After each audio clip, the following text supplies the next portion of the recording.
기도합니다. 주님 은혜 감사합니다. 언제나 함께 하시고 동행하시는 주님을 찬양합니다. 또 이른 아침에 하나님 주시는 새 힘 얻기를 원합니다. 능히 하나님의 뜻을 이루는 걸음으로 인도받기를 소망합니다. 주님께서 충만으로 역사하여 주옵소서. 살아계신 주 예수 그리스도 이름으로 기도합니다. 아멘. 오늘 나눌 말씀은 출애굽기 4장 10절에서 17절의 말씀입니다. 제가 봉독하겠습니다. 모세가 여호와께 아뢰되 오 주여 나는 본래 말을 잘 하지 못하는 자니이다. 주께서 주의 종에게 명령하신 후에도 역시 그러하니 나는 입이 뻣뻣하고 혀가 둔한 자니이다. 여호와께서 그에게 이르시되 누가 사람의 입을 지었느냐? 누가 말 못하는 자나 못 듣는 자나 눈 밝은 자나 맹인이 되게 하였느냐? 나 여호와가 아니냐? 이제 가라. 내가 네 입과 함께 있어서 할 말을 가르치리라. 모세가 이르되 오 주여 보낼 만한 자를 보내소서. 여호와께서 모세를 향하여 노하여 이르시되 레위 사람 네 형 아론이 있지 아니하냐? 그가 말 잘하는 것을 내가 아노라. 그가 너를 만나러 나오나니 그가 너를 볼 때에 그의 마음에 기쁨이 있을 것이라. 너는 그에게 말하고 그의 입에 할 말을 주라. 내가 네 입과 그의 입에 함께 있어서 그들이 행할 일을 가르치리라. 그가 너를 대신하여 백성에게 말할 것이니 그는 네 입을 대신할 것이요 너는 그에게 하나님 같이 되리라. 너는 이 지팡이를 손에 잡고 이것으로 이적을 행할지니라. 아멘. 오늘 나눌 말씀의 제목은요, 포기하지 않으시는 하나님입니다. 창세기 3장부터 4장 17절까지는요, 어떤 내용이냐, 사명을 주시는 하나님과 그 하나님이 주시는 사명을 끝까지 거부하는 모세의 대화에 대한 말씀입니다. 모세는 크게 5번이나 하나님이 주시는 사명을요 못한다고 거부합니다. 그렇게 볼 때 모세는 사실 결코 모세가 말하는 대로 입이 뻣뻣하고 혀가 둔한 그런 사람이 아니라는 것을 알 수 있죠. 앞에 3장 10절에 가면요 하나님이 가장 먼저 어떤 사명을 주시느냐, 이제 내가 너를 바로에게 보내어 너에게 내 백성 이스라엘 자손을 애굽에서 인도하여 내게 하리라. 자, 그때 모세가 11절에 뭐라고 대답하느냐? 모세가 하나님께 아뢰되 내가 누구이기에 바로에게 가며 이스라엘 자손을 애굽에서 인도하여 내리까? 자, 자신의 부족함을 인정하고 낮추는 것으로 보이지만 사실은 그렇지 않습니다. 하나님의 말씀을 지금 거부하고 있는 거예요. 내가 너를 바로에게 보내어, 그렇게 하나님은 말씀하셨죠. 자, 하나님이 보내시겠다는데 싫다는 겁니다. 너에게 내 백성 이스라엘 자손을 애굽에서 인도하여 내게 하리라. 즉 하나님이 하시겠다라고 말씀하시는데 모세는 못한다는 겁니다. 자, 그런 모세에게 하나님이 다시 말씀하십니다. 3장 12절에 보니까 하나님이 이르시되 내가 반드시 너와 함께 있으리라. 네가 그 백성을 애굽에서 인도하여 낸 후에 너희가 이 산에서 하나님을 섬기리니 이것이 내가 너를 보낸 증거니라. 자, 그렇게 하나님은 증거까지 주시고 반드시 너와 함께 있을 것이다 약속을 하시는데, 자, 모세는요 이스라엘 백성들을 들먹이며 끝까지 핑계대면 안 된다고 말합니다. 그게 13절이에요. 모세가 하나님께 아뢰되 내가 이스라엘 자손에게 가서 이르기를 너희의 조상의 하나님이 나를 너희에게 보내셨다 하면 그들이 내게 묻기를 그의 이름이 무엇이냐 하리니 내가 무엇이라고 그들에게 말하리까? 자, 그 모세의 말에 하나님은 친히 하나님 자신의 이름을 말씀하시죠. 14절에 보면요 하나님이 모세에게 이르시되 나는 스스로 있는 자이니라. 또 이르시되 너는 이스라엘 자손에게 이같이 이르기를 스스로 있는 자가 나를 너희에게 보내셨다 하라. 자, 그러면 모세가 갈만도 한데 모세는 또 다른 이유를 들먹입니다. 하나님의 사명을 거부합니다.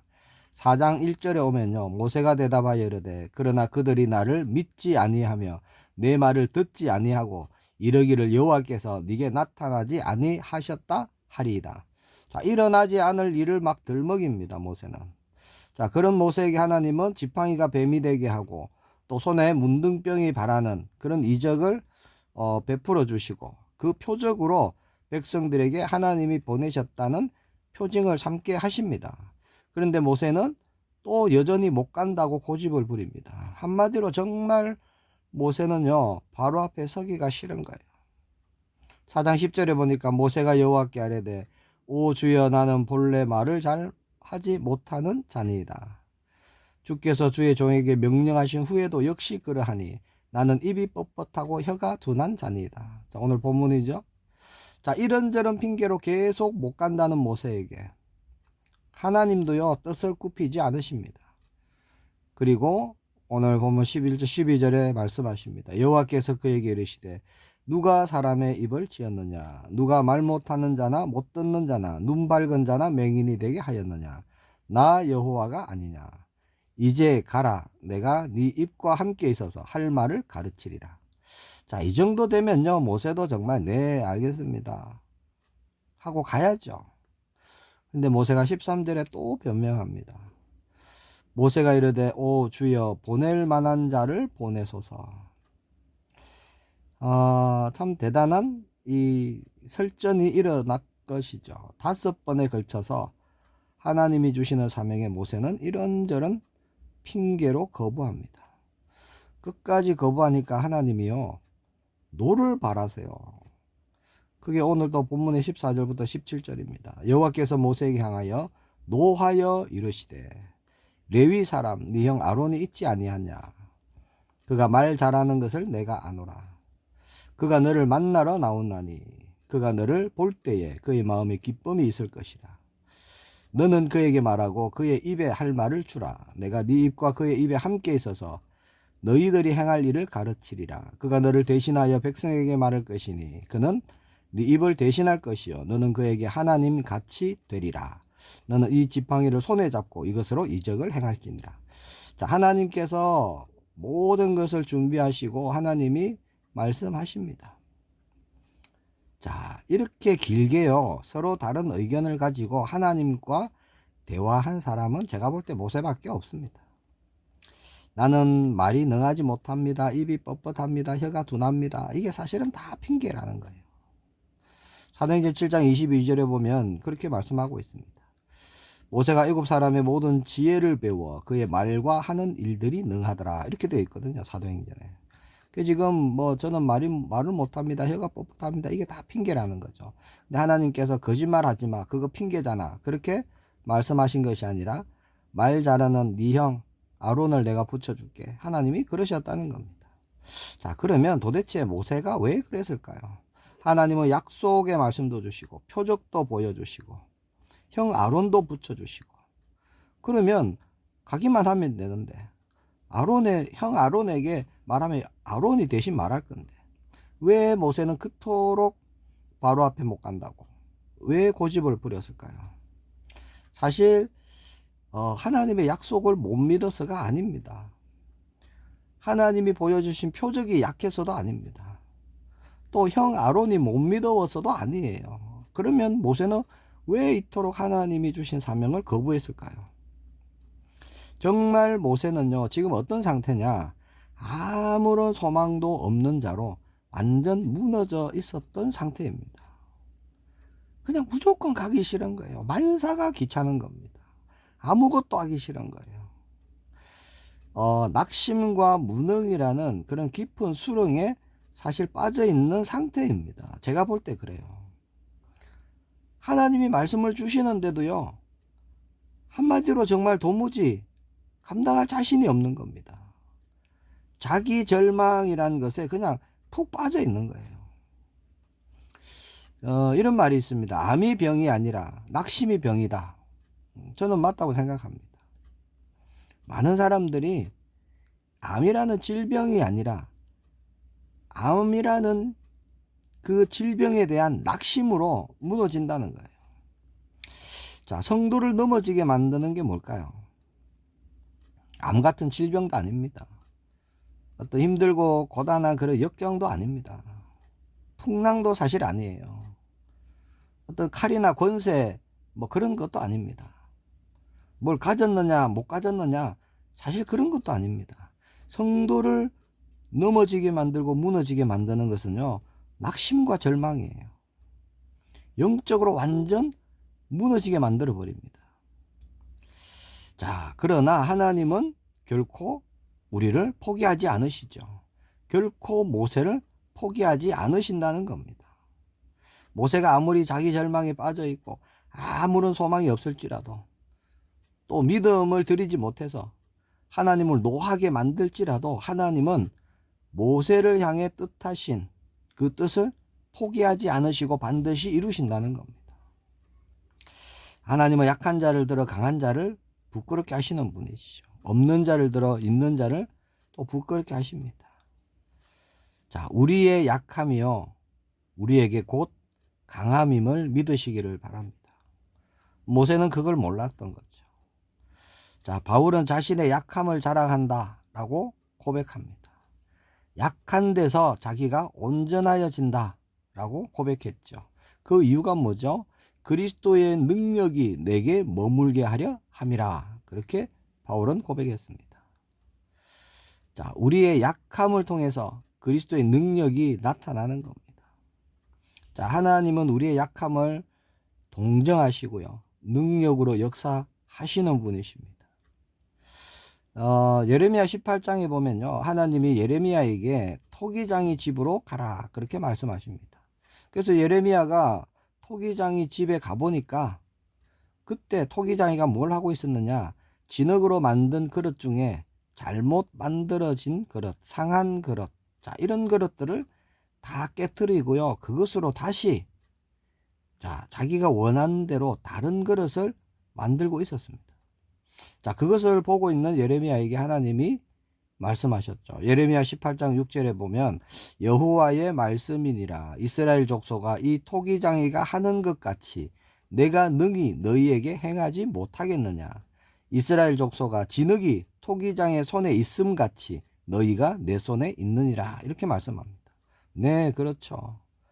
우리는요, 깨진 그릇, 상한 그릇, 뭐 일그러진 그릇, 뭐 그런 그릇이지만, 중요한 것은요, 깨어지고 상하고 일그러진 그릇이라는 그 상태가 중요한 게 아닙니다.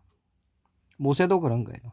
모세가 지금 아무 의욕도 없고 아무런 소망이 없고 자기 절망에 빠져갖고 무너질 대로 무너져 있지만, 그 상태가 중요한 게 아닙니다. 진짜 중요한 게 뭘까요? 그런 우리가 하나님의 손 안에 있다는 거예요. 하나님의 손에 우리는 붙들려 있다는 겁니다. 모세가 그런 거예요. 하나님이 모세를 붙드셨다는 겁니다. 이게 중요한 거죠.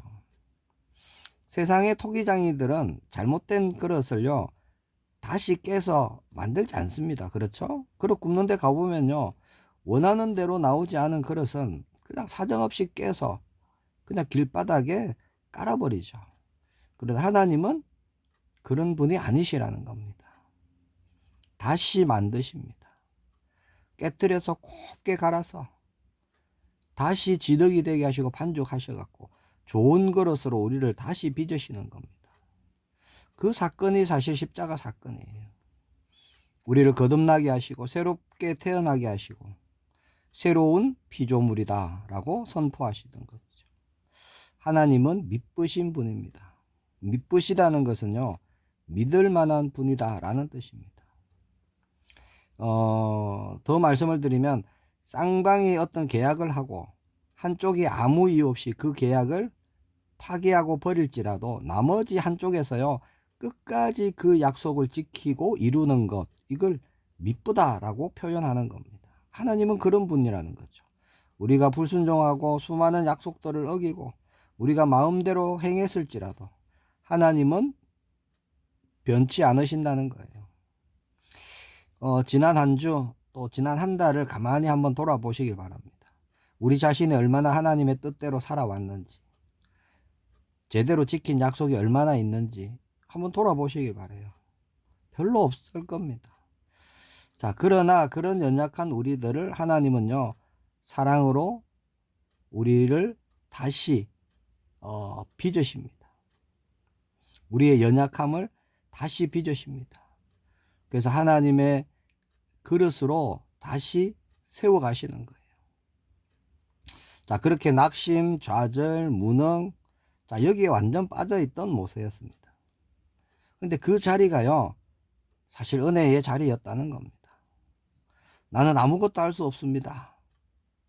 나는 결코 할 수 없습니다. 라고 고백하는 모세를 하나님은 들어 세우십니다. 하나님의 말씀은 그런 거예요. 그래, 모세, 너는 아무것도 할 수 없다. 그러나 나는 너를 통해서 모든 것을 할 수 있다. 이게 하나님 말씀입니다. 왜냐? 내가 너를 만들었다. 너는 내 손에 있다. 하나님 말씀이 그런 거예요. 모세를 누가 지으셨죠? 지금 모세는 누구의 손에 있습니까? 이게 중요한 겁니다. 아무리 무너져 있어도, 아무리 낙심 가운데 있어도, 아무리 절망 가운데 있다 할지라도 하나님이 세우시면 하나님의 사람이 되어서 출애굽을 일으키고 거친 광야를 믿음으로 통과하는 것입니다. 모세가 그랬죠. 자, 그러면 나는 누가 지었죠? 하나님이시죠.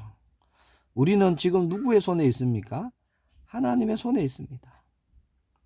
자, 사명을 끝까지 거부한 모세지만 하나님은 결국 어떻게 하시죠? 그 모세를 사용하십니다. 포기하지 않으십니다. 버리지 않으십니다.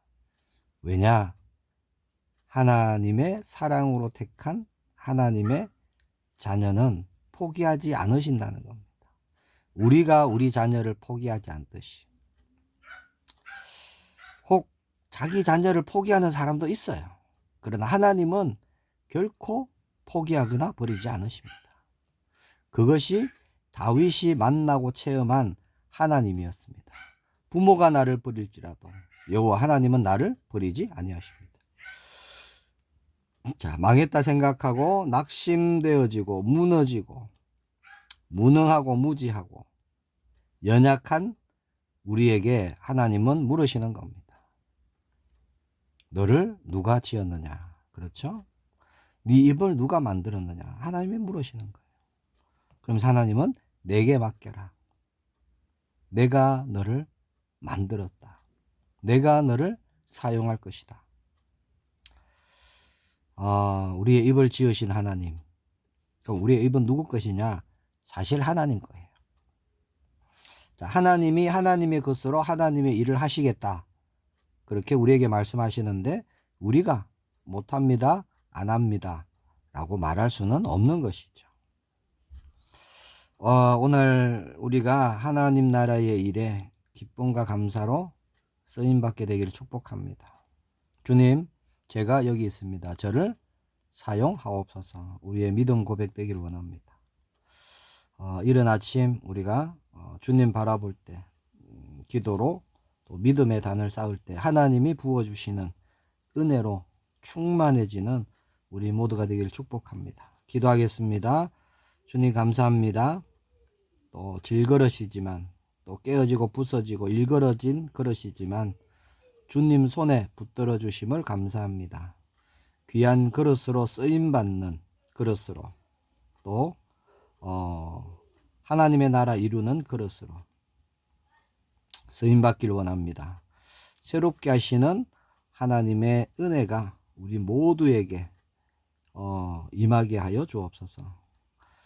혹 상한 마음 있다면 위로해 주시고 또 낙심된 마음 있다면 소망을 주시고 무너져 있는 마음이 있다면 주님 다시 일어나도록 힘을 더하여 주옵소서.